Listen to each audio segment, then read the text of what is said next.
السلام علیکم ورحمۃ اللہ وبرکاتہ۔ دوستو، اگر آپ کی زندگی میں اس وقت آپ کا کوئی ایسا کام اٹک رہا ہے کہ آپ بہت زیادہ اس کو لے کر ٹینشن میں، کوئی جائز مقصد ہے، کوئی حاجت ہے، نکاح کا مسئلہ ہے، کاروبار کا مسئلہ ہے، گھر کے خریدنے اور بیچنے کا مسئلہ ہے، جتنے بھی مسئلے ہیں، ایک چھوٹا سا عمل آپ کر سکتے ہیں، اور یہ عمل بڑا آسان ہے، ہر کوئی کر سکتا ہے، بچہ بھی اس عمل کو کر سکتا ہے۔ مطلب بڑا آسان ہے، پڑھنے میں کہنے میں کوئی مشکل نہیں ہے، بہت آسان ہے۔ ایک طریقے کی دعا ہے جو اللہ سے مانگنی ہے۔ اللہ کے 3 نام ہیں، یا اللہ، یا رحمان، یا رحیم۔ اچھے سے سنیں، یا اللہ، یا رحمان، یا رحیم۔ ایک بار پھر سن لیجئے، یا اللہ، یا رحمان، یا رحیم۔ پڑھنے میں بھی انسان کو مزہ آ رہا ہے، ایک سکون سا ملتا ہے۔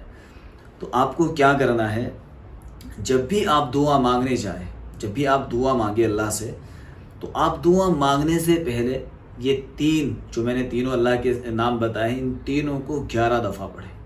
یا اللہ، یا رحمان، یا رحیم 11 دفعہ پڑھیں۔ پھر اس کے بعد دعا شروع کریں۔ پھر اللہ کے سامنے وہ جائز حاجت رکھے کہ اللہ، بچوں کے نکاح کا مسئلہ ہے، یا کاروبار کا مسئلہ ہے، یا کسی دشمن کا خطرہ ہے، یا گھر کے بیچنے خریدنے کا مسئلہ ہے، یا پھر آپ کہیں سفر پر نکلے ہوئے ہیں، تو جتنی بھی چیزیں ہیں، جتنے بھی کام ہیں، جتنے بھی مسئلے ہیں، وہ سارے آپ اللہ کے سامنے یوں ہاتھ اٹھا کر دعائیں مانگیں۔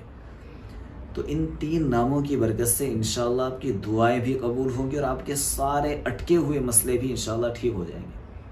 تو اس طریقے سے آپ مانگنے کا ایک طریقہ بھی میں بتا رہا ہوں۔ اور ایک چیز یاد رکھیے دوستو، حرام غذاؤں سے بچیں، حرام کاروبار نہ کریں، حلال اپنے آپ کو کھلائیں، اپنے بچوں کو کھلائیں۔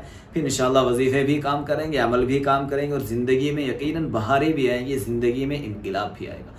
اگر آپ کو یہ عمل سمجھ میں آیا ہو تو اس عمل کو شیئر کرتے جائیں، تاکہ دوسرے بھائی بھی اس سے فائدہ اٹھا سکیں۔ اللہ تعالی ہم سب کی ساری پریشانیوں کو دور فرمائے۔